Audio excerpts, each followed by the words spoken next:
Thanks so much for joining us, Mr. Professor Doctor, my friend Muganga gwe tuli naye olwaleero okutereera biki ebitambula nga bw'obiraba. One, bintu bingi okusookebwa byonna bitugenda okwogerako omuli mu kintu kye AI. Two, twogere ku kintu kya curriculum. We think tutandise okwera ku right track. Wandaba amasomero gasengatanze okubanga by then finally atujja kuba kwogera tusa kutwogera ku entertainment kubanga nakyo supporting entertainment one way or the other mu bintu bingi naddala and of course n'okutegeera wetutuuse as a university wetutambula. Welcome to the show, sir. Thank you very much, Miles, as always. Okunchaza. We don't take that for granted. Thank you, sir. So naye kansoke okubuuza ku batulaba. We really appreciate you. We can't be talking to no one. Bwanga abantu gye bali nga batulaba bamala bateekamu akadde kaabwe ne balaba bye tugezaako okubawa oba okusomesa eggwanga ekyo kya muwendo. It is really, really very, very important. And I also want to thank God.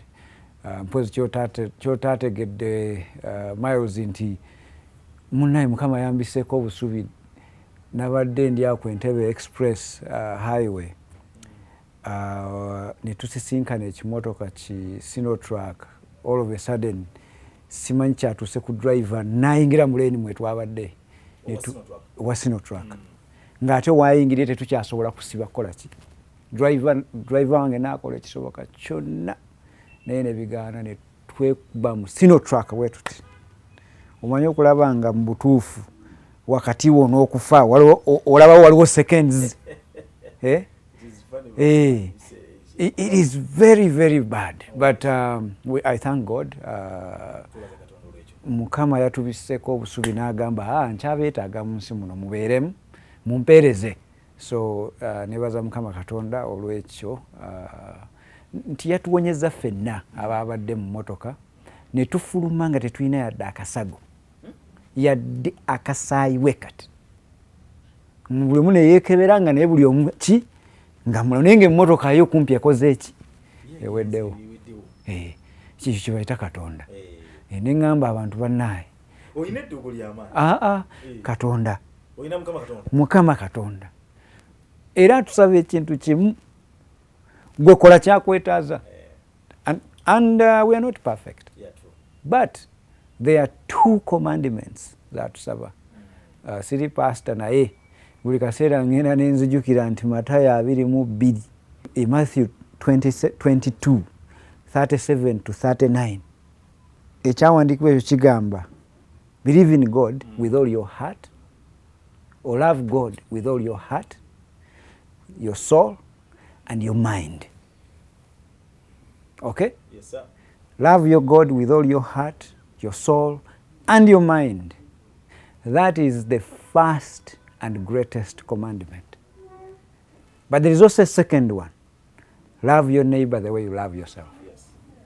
Bw'okola ebintu ebyo Miles, Mukama tagenda kwerabira.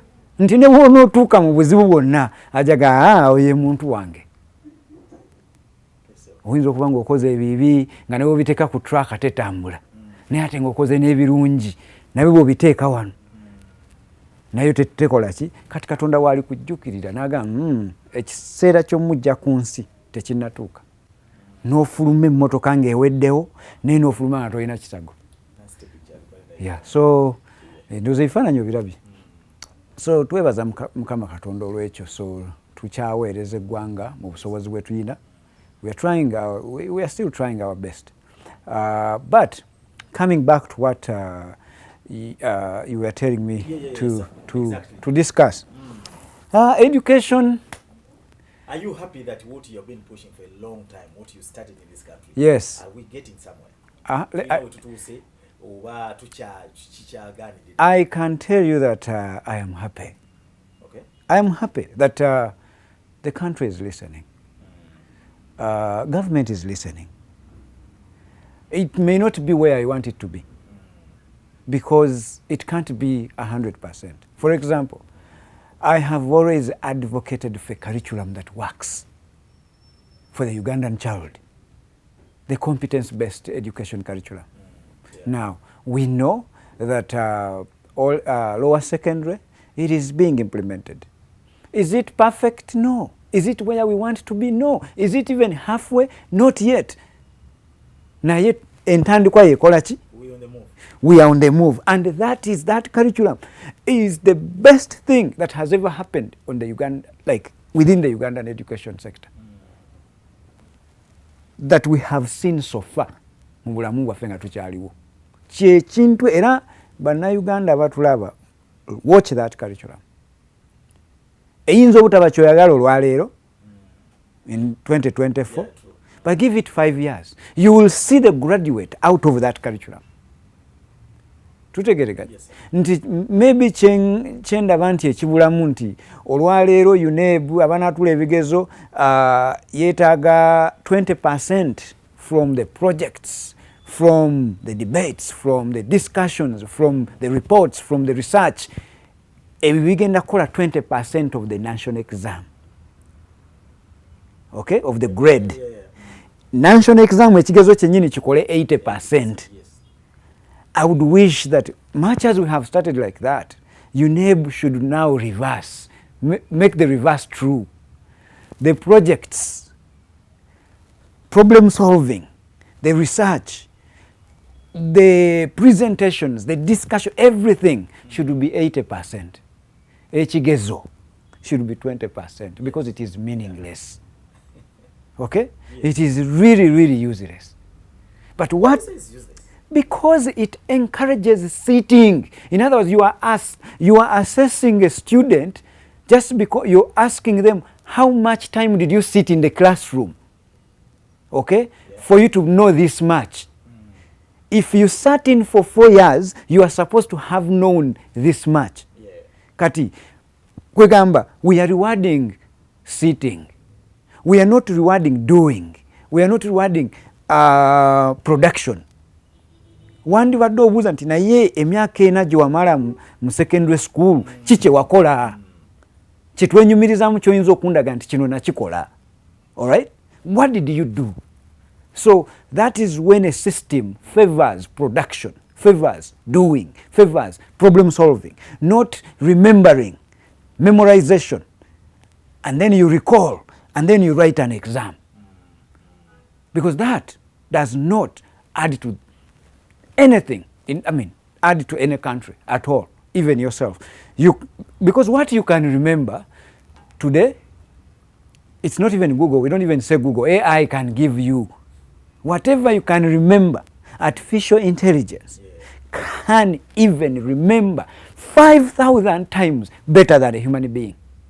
So why are we grappling with remembering? You understand? Yes, sir. So it's not a good idea for us to remember. And we shouldn't waste our time. Because we have technology that can help us remember. Now I can tell AI to schedule my meeting, to schedule a call, and I call you. Okay? To write for me an email, to write for me a letter, to draft my presentation. So then what am I remembering? And then I ask it to research for me. Okay? To navigate, if I'm looking at what policies Uganda has passed for the last 10 years, AI is going to do it for me. And then it will write for me a report. There is no good graduate in this country from any university who will take 2 days to research the entire domain, internet kind of space for Uganda, to write for me a report, a summary of every policy Uganda has ever passed since independence. AI can do it for me in 3 minutes. So who do you want to trust? Do you want to really invest in remembering, or you want to invest in production? Kati awe tuli. So bottom line is that like exams? No, exams. Yes, exams are really depriving us of a significant return on investment. You understand? So we are supposed not to pay attention to exams.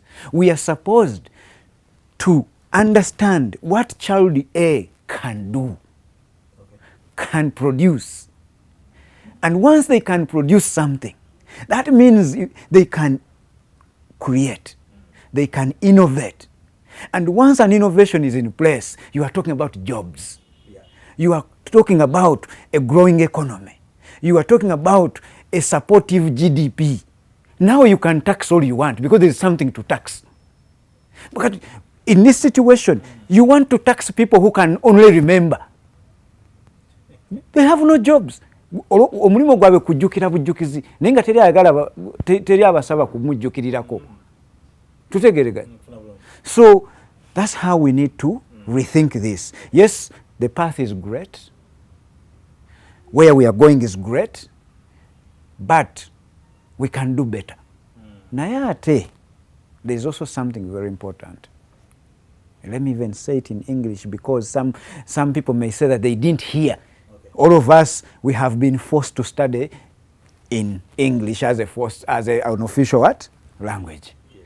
I want to tell the public and everyone who is watching us that there is one important resource that you have in your vicinity. That's a member of parliament. A member of what? Parliament. Or LC5 what? Chairman. Yeah. Or a councillor at the district. A councillor at the sub-county. I know they are in those lower positions. Or a minister closer to you. Or a state minister. Or a prime minister. Or a vice president. But they are members of parliament who make these decisions. There is one important thing that I've heard, but it is painful. That when the Ministry of Education goes to Parliament to ask for money to invest in education, Parliament refuses. For example, I'm told they try to ask for money to revamp the A-level curriculum. Parliament refused. On which basis? I don't know. I need to get more information, but they refused. But something we shouldn't hear is that government Parliament refused. That is suicide. The curriculum we have in A-level is supposed to have served us in the 1980s. Okay, and I'll tell you why. Yeah. Okay, but what we are doing right now, it is what? Suicide. I hear they asked for money, a few billions, to invest in higher education research and innovation. And Parliament refused. They wanted to support private institutions, private universities as well. Give them some money to do research and innovation, research and development.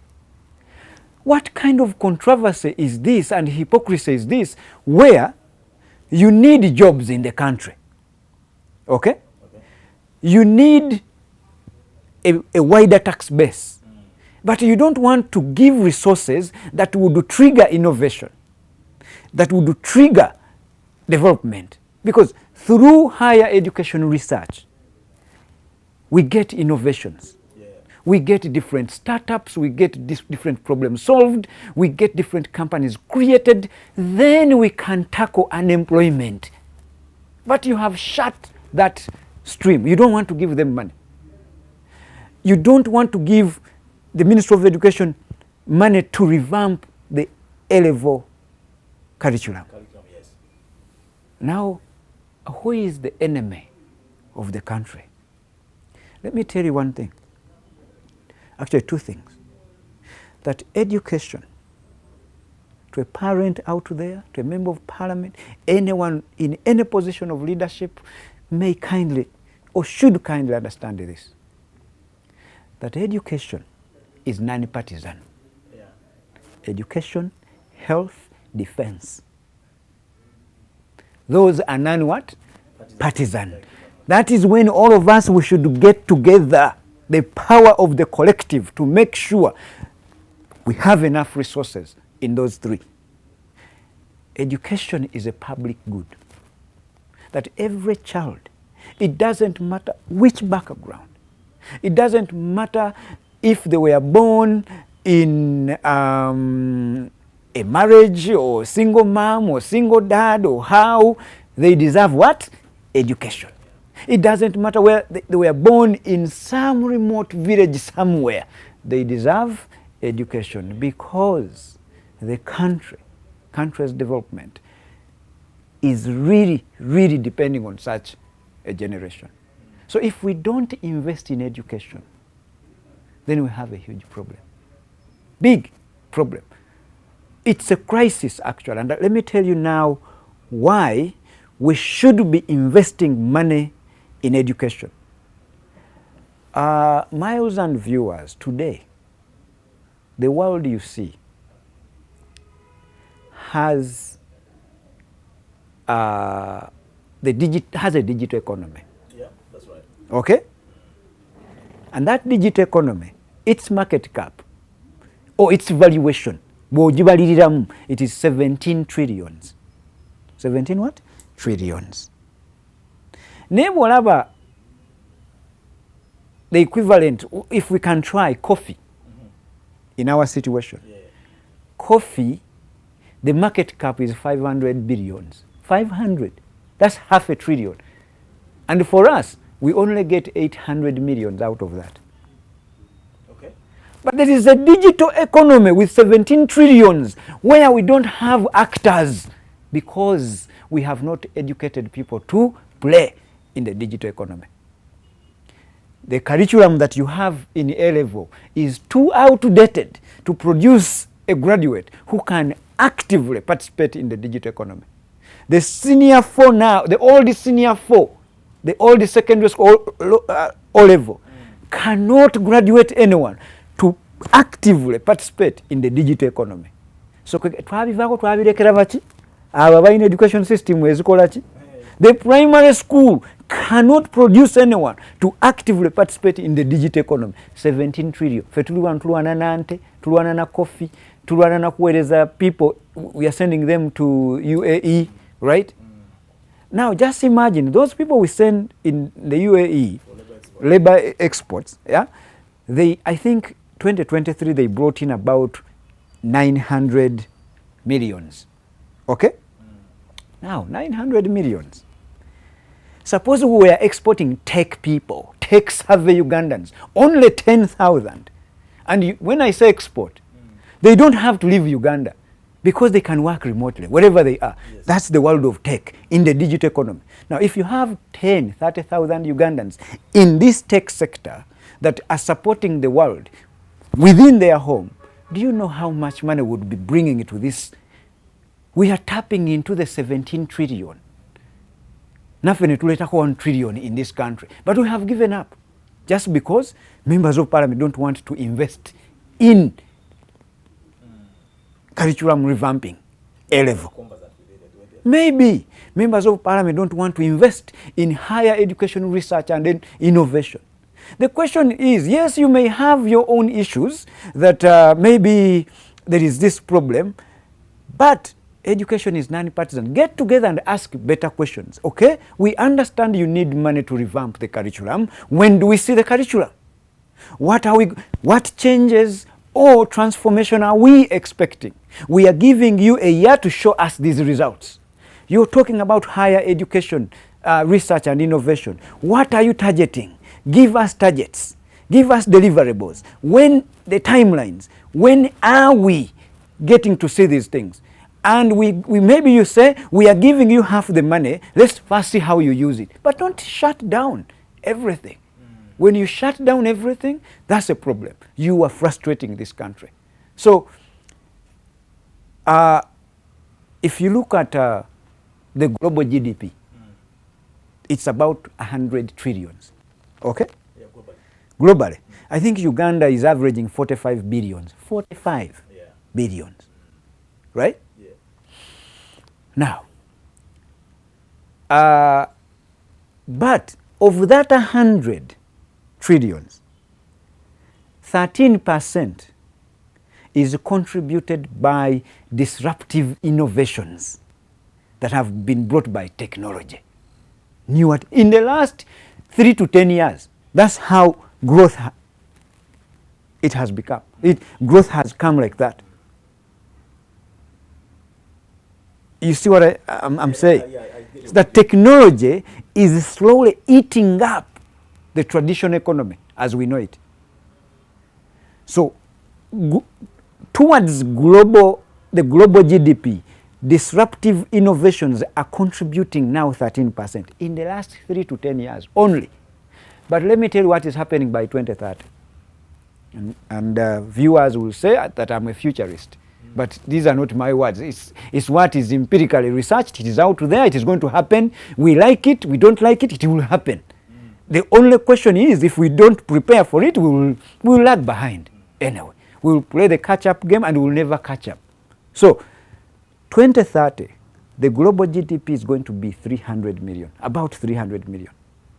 But disruptive innovations, things like AI, things like blockchain, things like quantum computing, things like immersive technologies, they are going to contribute 200 trillions.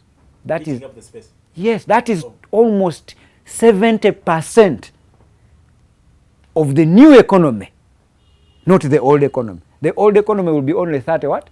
And for us, we are in the old what? Economy. So if that can't wake us up to start training people from primary, we need the curriculum that is CBE, something like that. Lower secondary, sorted. Not the best, we have started. Yeah. Secondary, like A-level, we should have another curriculum, competence-based, to prepare us. University fund research and innovation, such that we can have a chance. Tuleme kuzaalira bwerere, ozaala omwana akutuulirire, akufukire ekizibu, netagenda kukoma kugwe okufukira kizibu, afukire community ekizibu, batandika okuba abantu teke. You know those people who are kicking people? They are also other people's children. Yes. Okay? Nabo baana bazaalibwa, yayonka amabeere abiri, yayavulako, nayimirira, and then they started walking. Now they are using the same power to kick people to death. So you can understand. So we need to do something that can help these kids to become valuable to themselves, valuable to their families, valuable to the country. Then we can talk about a larger tax base that we can tax and get money, and we support our economy. But Parliament needs to play a bigger role. Kati gwe bwoba olaba ng'olina member of parliament or anyone in a position of leadership, please push them to go to parliament and do the right thing. Fund education that matters. Demand accountability when you give the money. Yes, I know some people are going to ask, this money is taken here and there, but let's try. We just don't have to give. Yes, let's try. We can't give up. But it is painful to see that actually the budget for education is reducing every day. It's not supposed to reduce. Must have been next to like defense. It was one of the highest budgets in the... Whichever position it occupied, it is now going down. That's not acceptable. That means you don't care about the human capital of the country. An education budget should be going up. We should be investing in research. We are talking about students that don't have even access to internet, access to the classrooms, access to teachers, okay? So then you are reducing the budget. And then you're wondering why we have an unproductive population, okay? So you're supposed to say, okay, now we achieved this. How do we talk to maybe Tesla, Elon Musk to give us his Starlink technology, such that we can move internet everywhere in this country, such that every child in Karamoja, in Vundivujo, in Kamwenge, everywhere, they have what? Internet. That means with AI, you can now actually create, you clone teachers, qualified what? Teachers that understand everything. That means you can have virtual libraries. You don't have to spend a lot of money in physical books. So in other words, the more you invest in technology, the more you cut cost. So the teachers, you're getting quality. Every teacher can have an assistant for free now, AI, as an assistant, who even understands more than the physical teacher. The physical, yes. Okay? But we need to invest in that. The countries we want to be to them, this is not news. It is business as usual. So you talk about a country that doesn't have a library, but you can bring a library where every child, the moment you have internet placed there, it means you can go as a country to China or anywhere, bring this technology, start manufacturing tablets, laptops, assemble them here, manufacture them there. The power of the collective buying things in bulk, you can distribute these technologies around the country. Countries have done that. It is not something that is not doable. It is doable. Other countries have succeeded. We can do it. But we have to be intentional. Okay? We have to be intentional. Yeah. That's the whole point. Yes. You cannot be asking a cow to give you 20 liters of milk, but you didn't give it water, you didn't give it grass. With the time you're going to slaughter it actually and take the meat, because you're not feeding it. Yeah. You know? So you can't ask these people to be what the human capital the world needs. They know nothing about what the world is offering today. Well, Mr. Muganga, I like your perspective, especially to AI and education. But what about rural schools? Exactly. That's what I'm talking about. See what I mean? Yes. I mean, a kid who is around town here possibly can access correct things. Yes. But I'm talking about a kid who is in Fort Portal, who is in Kasese, sitting the same exams with students here in Kampala. And this is what I was, when I got a chance to meet the Mushega Commission, this is what I was telling him. Why are you busy teaching a curriculum? A uniform curriculum to a child who is in Kasese, faced with different opportunities, different challenges, different problems, different socio-economic conditions, teaching them the same opportunities, same socio-economic conditions, same challenges of a child who is in Kampala. You're telling them about traffic jam. How can we curb traffic jam? Rush hour. Right? That in Kampala, in the morning, 6 to 9, it is deadly. You can't drive your car in Kampala. Why should a kid in Kasese care about that? When they even see cars, they have to run and see a car passing. You're teaching them. Okay? But why can't you teach them how to address the problems they have on a daily basis?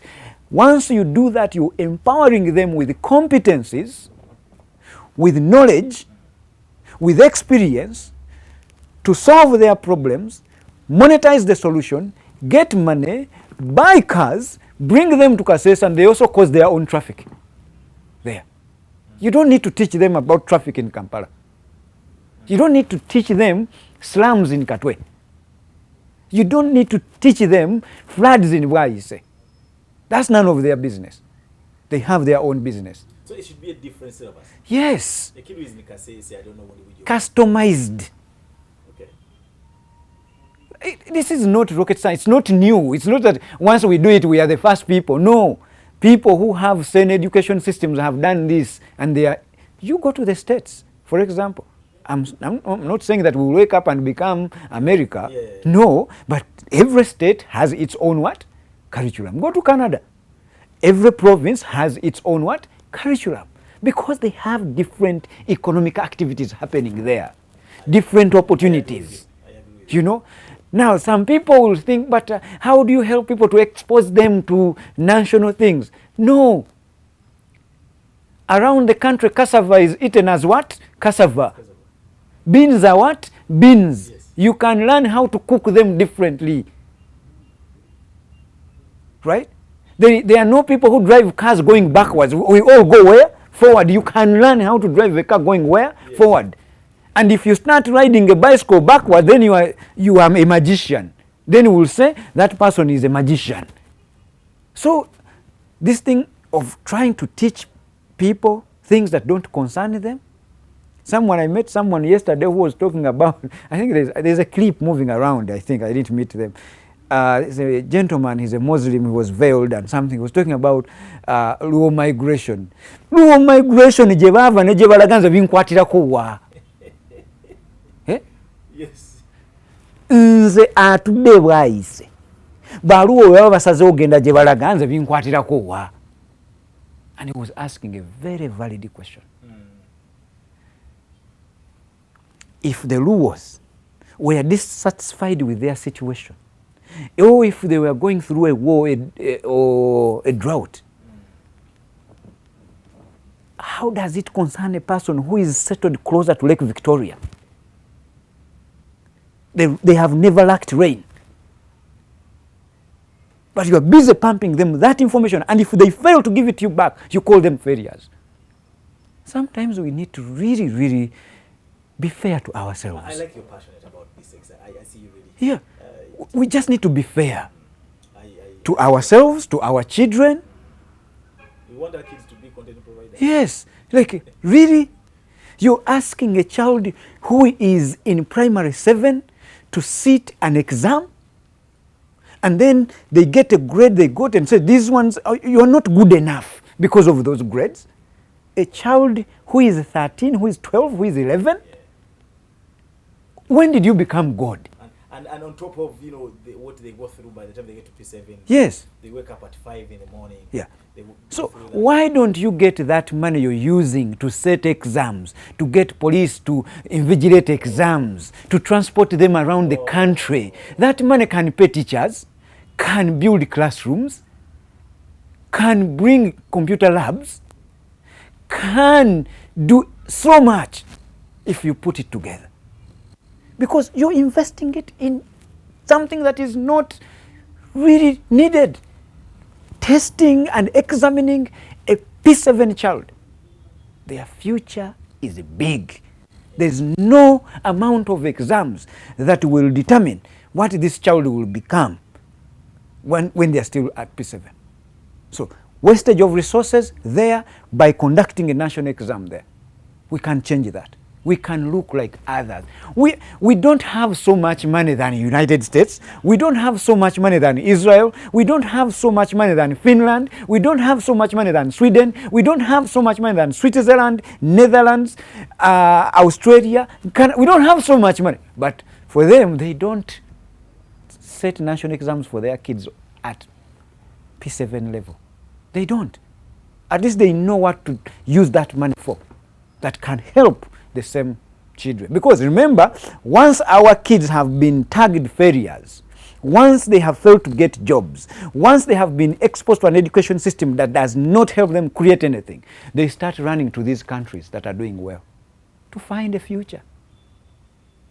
Which countries actually prepared for themselves? For them, they prepared them. They are offering the best education that is relevant to their citizens. For us, we are busy teaching our kids things that don't concern them, that will never uplift them. And what they do, they run out to go and do the worst work, jobs there, to get a living. So who is going to sympathize with us if we don't sympathize with ourselves? So that's why I really call upon everyone to do everything to support us, to support Uganda. You were born in Uganda, build Uganda, live Uganda, support it, die for it. It is your country. Don't do things that don't support your country. It is treasonous. It's not acceptable. You can't do that. You talked about a child in Kasese who can't have internet. We have a government. What stops our government to go and have a conversation with different technology companies around the world, like Tesla? And they are willing. They are willing to help the poor. We are poor. So there are so many people who are willing to help us. Also to brag that I helped Uganda. Yes. We don't care. You can brag all you want. Give us what we need. You talk to Elon Musk and his Tesla and everything to give you his Starlink technology. You can put that mast, whatever it is, you put it in Kasese, you put like 10 or 20. Every child has internet. Kenya is doing it. Rwanda is doing it. Botswana is doing it. Ghana is doing it. And the same technology has given them this. Why can't we do this? These things we can do. Thank you very much there. Well, when it comes to education, you're very passionate. Yeah. Well, still,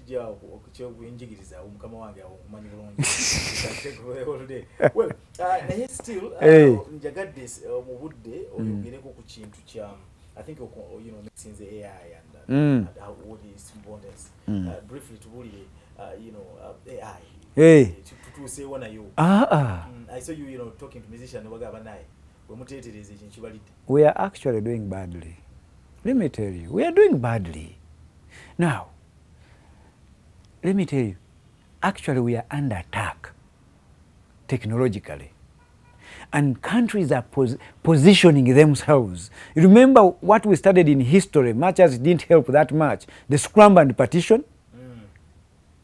Now countries are scrambling and partitioning. America is positioning itself to be the greatest power when it comes to AI. China, you are not leaving me behind. I want to be better than you. UK, never in life, you can't leave me. Singapore, I am with you. Canada, we are there. Russia as well. Of course, Russia. Kenya can't be allowed to, it's not allowing to be left behind also. It is trying. AI is bigger than internet if we have known internet. So any country that is not preparing itself to be a player in this AI space, it will regret. I don't know. It will regret, even the magnitude of regret, I can't put a number to it. It will be huge. And when I say the country, I'm talking about the population. This AI and other emerging technologies, it is the only opportunity that we had to also play real catch-up.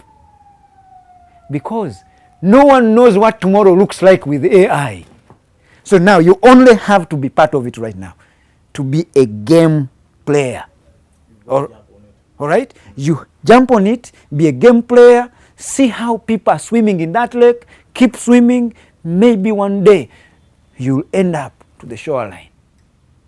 You understand? Yes, sir. But what is happening today is that for us, while other countries, Saudi Arabia, Singapore, they have, Saudi Arabia, I think, UAE, Saudi Arabia, I think one of those countries appointed the Minister of Artificial Intelligence.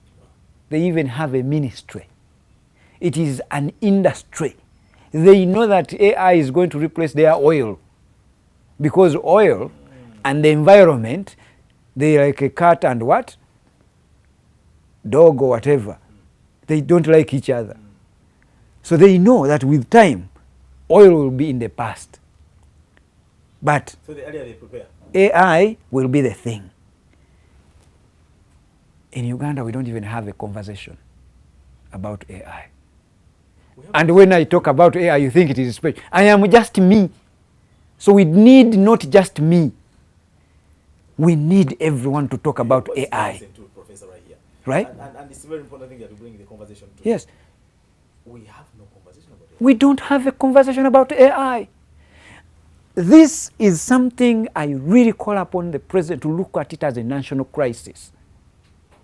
And then intervenes and comes up with strategies, an agency in charge of simply, not ICT, not anything. Because right now, you don't need a person who studied coding. Those are useless now. AI can code for you.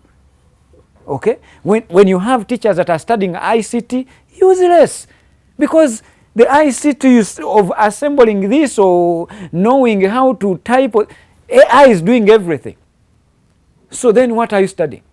If a machine can code, if a machine can think, if a machine can analyze, if a machine can learn, if a machine can communicate, okay, aren't you threatened as a human being? Of course, yes. Because those are the things we do Yes. as human beings. But now AI can think, a computer can think, can learn, can communicate. You understand? So if it is doing those, then we need to pay attention. That means tomorrow it is actually going to achieve what we call artificial general intelligence. That means now it is going to think and act like you and me. Now you just need to give it a body, a robot. Then it is going to go into once quantum computing now has become something rampant everywhere, it's going to go into now biology. That's when you're going to see now a human being like you and me, but more intelligent than both of us or the country combined. You understand? Recently I had an opportunity to attend a tourism expo, and one of the bigger questions is, a gentleman presented how tourists are going to different countries. And honestly, in Uganda we are doing poorly. Okay, I think they compared. Our marketing is lacking. They compared France, which had 80 million tourists a year. France to what? Yes, 80 million. And then here they were also thinking, how can we improve the number of tourists that come to Uganda? Let me tell you. And then we were saying infrastructure is a problem. We need to improve but we don't have resources right now to build the roads you want, to build some small airports in different parks and everything. We don't have the money right now. I don't know if His Excellency has that money or Mr. Gobi has the money. But if you look at Uganda's priorities right now, I don't think they have money that is going to build a road to go to inside Windi in the forest or Maction Falls, right? That money, yes, it will come. But it also requires us to rethink what tourism looks like. Are we doing the right Okay, now you talk about marketing. Yes, marketing is an issue. We don't market very well. But there is also something else we can do. If you look at the tourists that come to this country, okay, now going back to technology. If you look at tourists that come to this country, they come from where? Norway, UK, US, Canada, Australia, Netherlands, name it. They come to see the beauty that we have in this country. And we have amazing, beautiful things in this country. Now, if you invested in immersive technology, remember, the people who come to Uganda are not even 0.5% of the population they have left behind. Those are the rich, people who have the money to traverse the world. Yes. But there are some people who are like you and me, only that they live in those developed what? Countries. They would love to come to Uganda, yes, and interact with the lion that is climbing a tree. They want to interact with the gorillas, but they don't have the money. But use technology. Create an immersive experience. Create a virtual Maction Falls or Windi and put it on a platform. Charge just $2 subscription a month. Take our tourism to the sitting rooms of all Americans, 350 million. Take our beautiful gorillas, beautiful everything to Canadians, 40 million, in their living rooms at just $2. Though you will see how much money you're going to collect. You will collect money, okay? And these people, once they simply wear these gadgets to immerse themselves in this experience, now they can interact with the gorilla. They think they are with it. They can even hug it. But they are just hugging themselves. And this is true. Everyone who has a child at home, you see how your kids are grappling with your phones on video games. Yes. People, adults are doing the same when you give them an experience. They want to see gorillas, they want to see these leopards. But guess what? If you can reach out to the entire globe through technology, then you don't know the appetite you have raised of those people. those people are going to say, but remember the other time I was hugging this gorilla, I saw it, now I need to save money and go to Uganda and do what? You have already marketed yourself. Why don't you educate these people? Why don't you suggest them? I am not the smartest person in this country. They are because maybe they don't know. Maybe, but you understand what I'm saying. These are great ideas. You see what NBA is doing in the States. Yeah. Of course, these games of theirs were very popular, and on game day they collect a lot of money on people who enter. Yeah. All right, and people who advertise. But you know what they did? They made sure, using virtual reality and augmented reality, they created this immersive world. When an NBA game is being played, there are these cameras live on court that take this experience to the sitting room of every American. Yes. The only thing you need to do is subscribe. Yes. Okay? And when you subscribe, trust me, the person who stays home gets a better experience than what? The person who is in the stadium or on the court. Why? Because they can even get closer to the player and they look at him like face to face. That's what they want, that experience. Yes. They even have to ask questions and they get answers in real time. Right? Mm-hmm. They type something, get answer. There's an interaction. So that experience is better. Now, let me ask you a question. When you're watching a game on TV, and when you're seated in Nambole, somewhere in the seats up there, if you don't have a screen, do you see replays? No, you don't. Do you see slow motion? No. Will you tell the player, no, you take it back and you slow it down, that shot, you slow it down? No. The guys who are seated with this, those are the ones who are enjoying the what? The experience of being in the stadium is because I want to be with Miles. We went together, we watched the game. After that, we will drink together if we are to drink, or eat something together, or have fun. That is great. It's acceptable. But there are some people who can't afford that, but they can afford $2. Yes. Now, $2 times 350 million people, how much money have you brought to Uganda? Do you need to be Albert Einstein to think about that?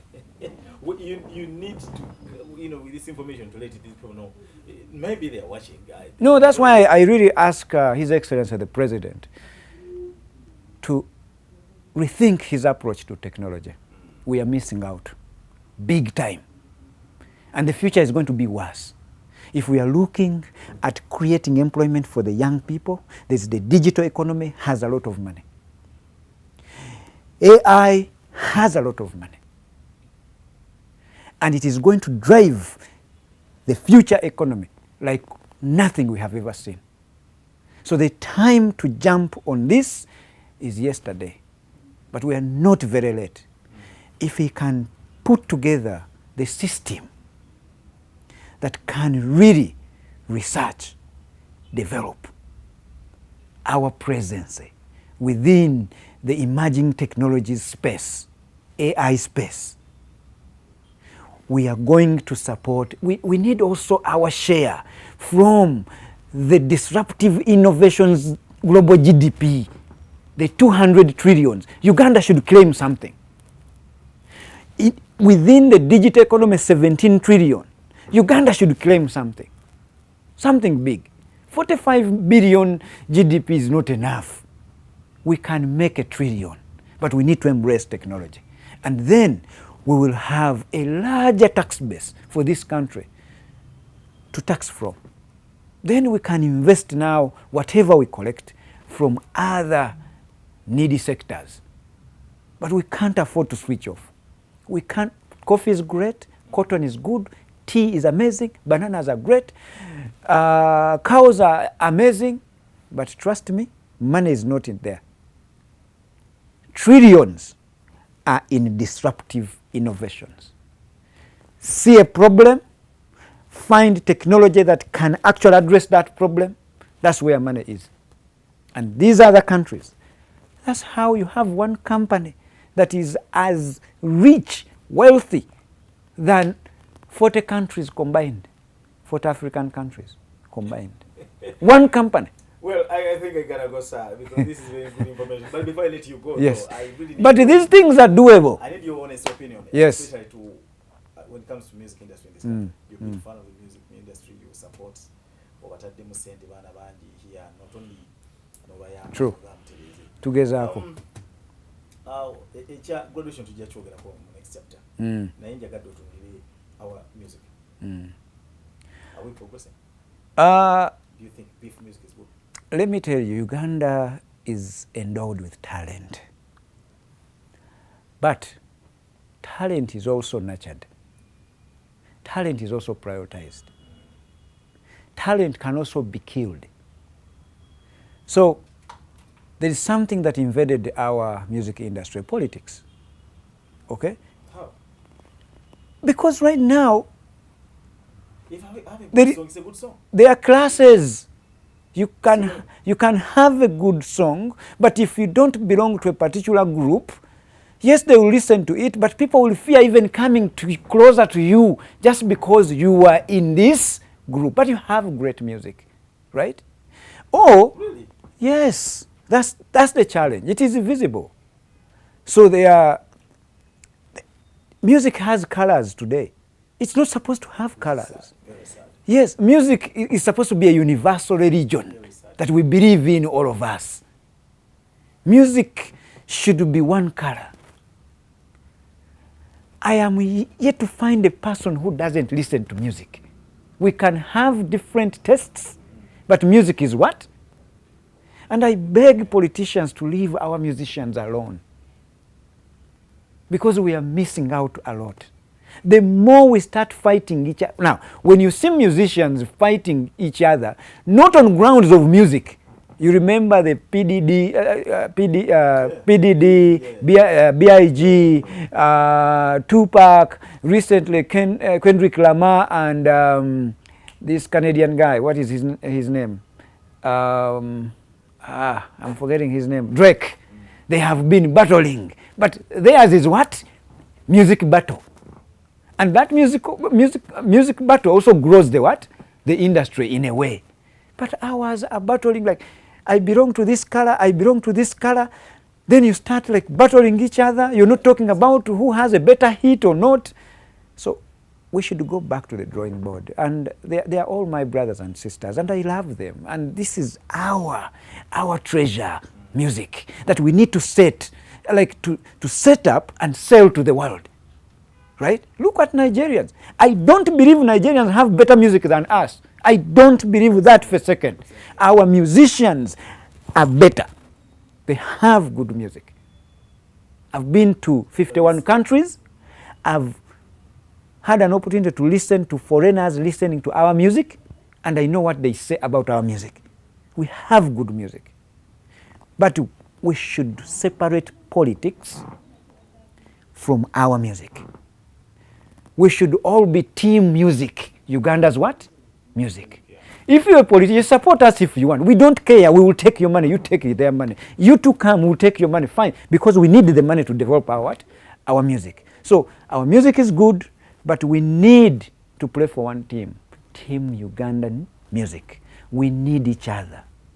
Every musician needs one another. And number two, government, of course, needs to support them in terms of giving them a sensible copyright law.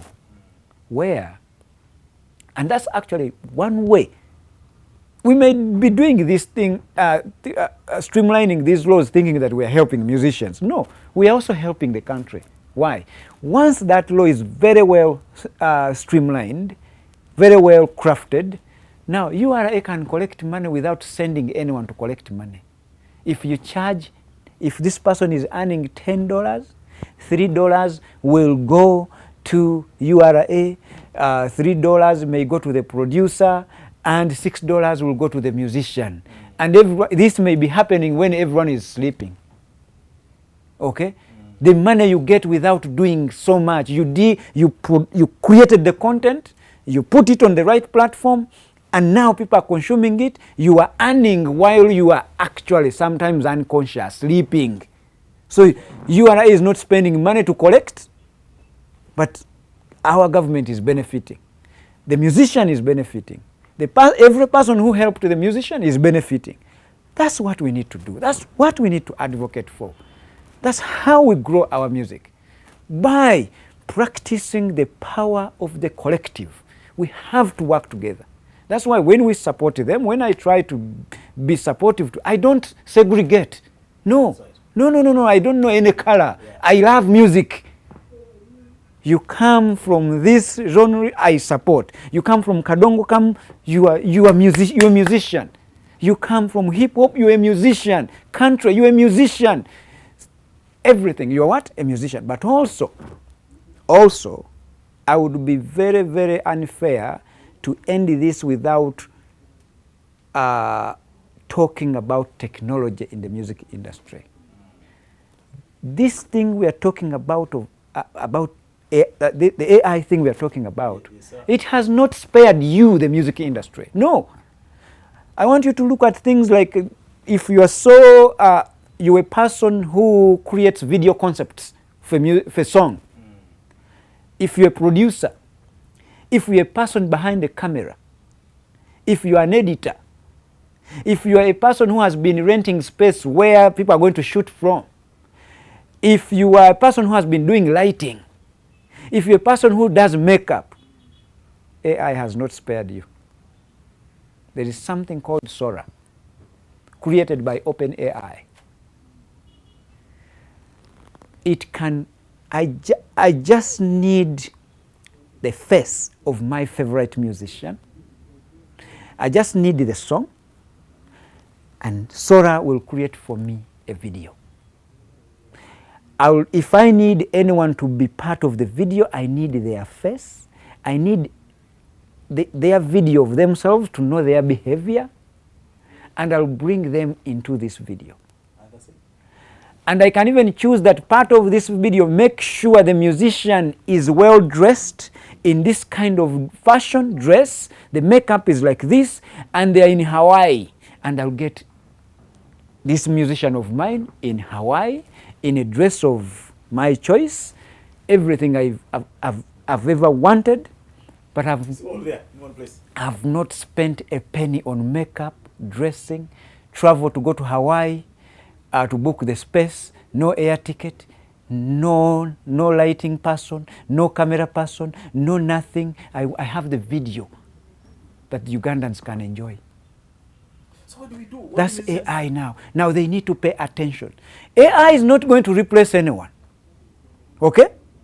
But the person who puts in the time to understand what AI does and how it does it and how to use it is going to replace another person.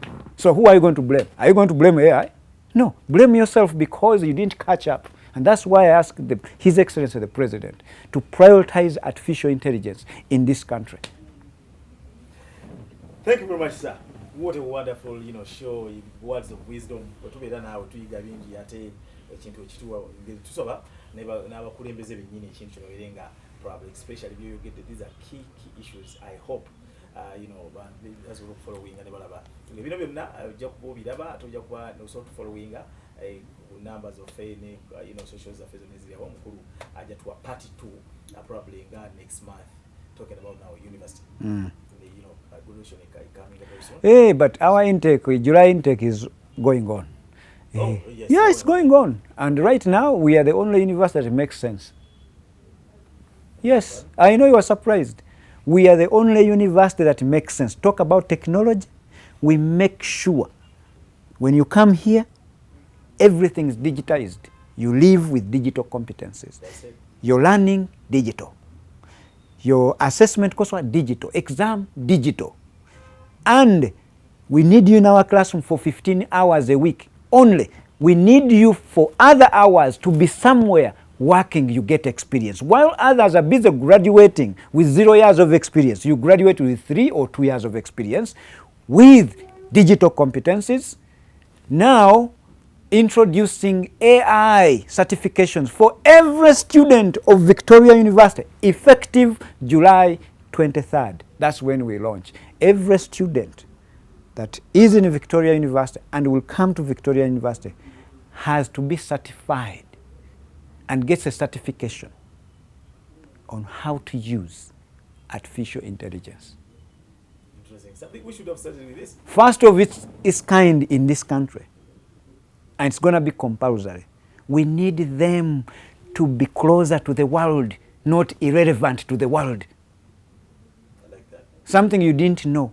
We are the only university that has made it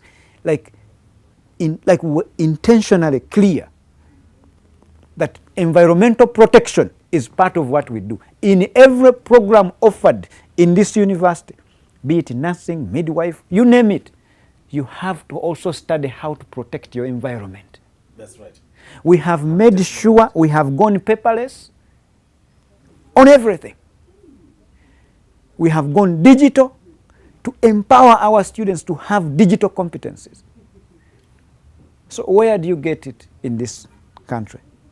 So that's when why I said we are the only university that makes sense today.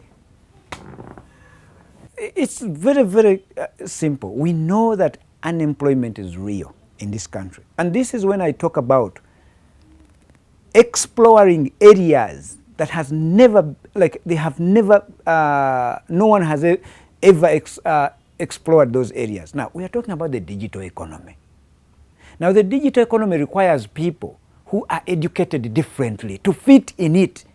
So that's when I'm telling you that what we do at Victoria University, we are trying to nurture, produce a graduate who is not going to run around with a khaki envelope, you can even make it white, looking for a job, because there are no jobs.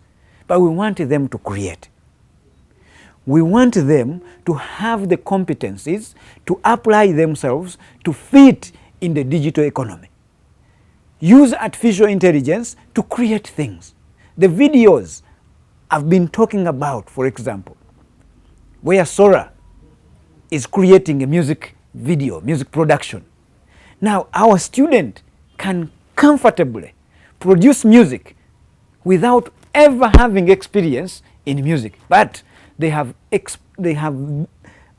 gathered as much experience within the digital space and have the digital competencies to be able to produce within this economy. So that is how we give everyone who goes to school a chance to not look for a job, but to create one. Because the jobs, and make no mistake, there is no government in this world that can create enough jobs for its citizens. It can't happen.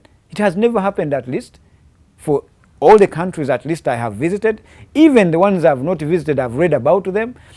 The only thing government can do, and that's why I beg His Excellency the President to prioritize technology now, to prioritize the AI.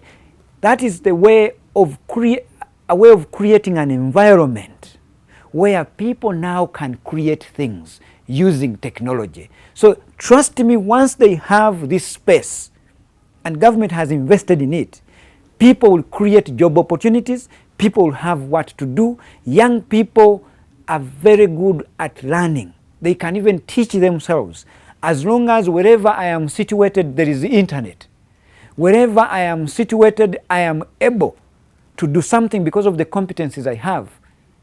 Then unemployment will start reducing. But if we go the traditional way, business as usual, the situation is going to get worse.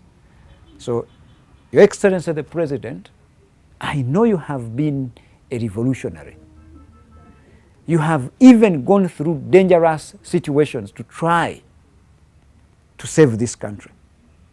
Now we are under attack.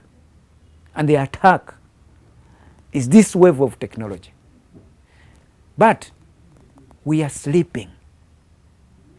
We are not doing so much to actively counter this attack. And the only way to counter this attack, Your Excellency, is to involve ourselves in it.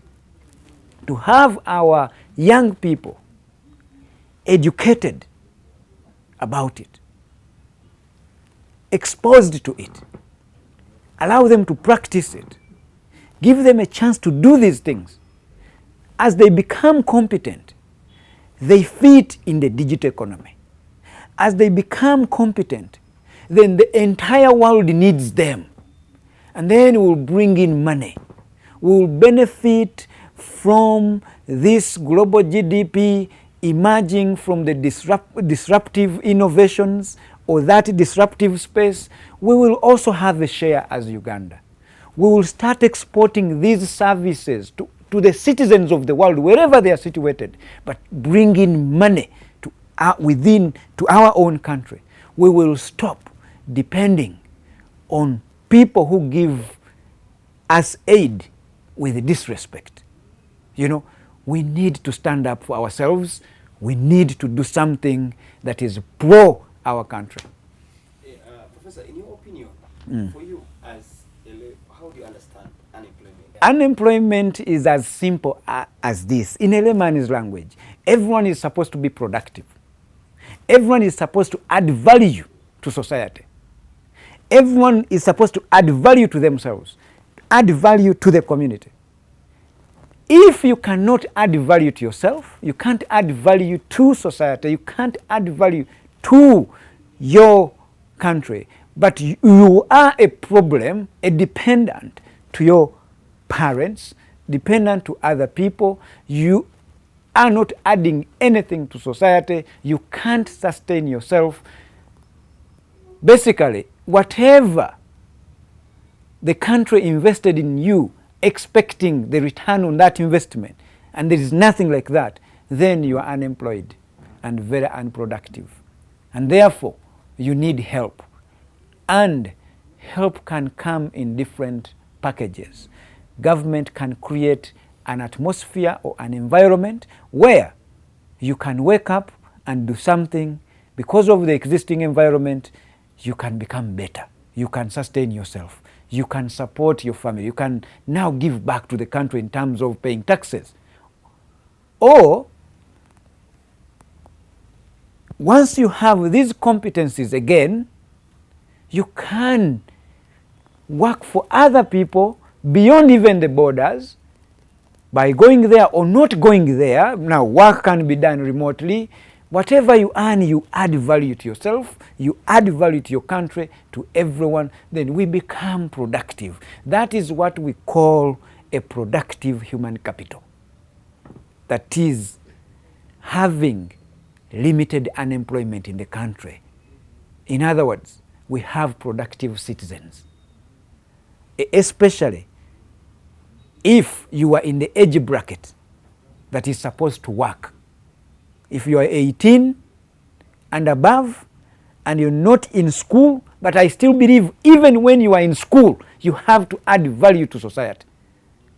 So if you're not adding value, you're unemployed.